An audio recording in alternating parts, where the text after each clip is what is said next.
ल गाइजहरु आज चाहिँ थेगुमा काम गर्न आएको हैन साउथ कोरियाको थेगु सिटीमा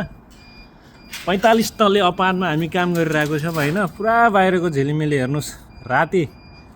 अहिले 6 बजेको छ हैन बिहान 7 बजेदेखि बेलुका 6 बजेसम्म अपार्टमा सामानहरु फर्निचरको सामानहरु उचाले हामी चाहिँ हैन पुरा जस आफ्नो जिन्दगी चाहिँ झिलिमिली नभए पनि बाहिरको झिलिमिली देख्दाखेरि मुड फ्रेश हुँदो रहेछ हैन त यो घिर्नी मेसिनमा चढ्दै हैन हामी चाहिँ तलमाथि गर्नुपर्छ बाहिर चाहिँ गाडीको झिलिमिली हो त्यो बत्तीको पुरा रोडमा चाहिँ गाडीको झिलिमिली देखिरहेछ हैन अनि आएर यो चाहिँ जुम भयो यता चाहिँ पुरा ठुलठुला अपार्टहरु छन् हैन यता अलि होचा अपार्टहरु हामी चाहिँ यो अपार्टमा यो बन्दै गरेको अपार्टमा काम गरिरहेका छौं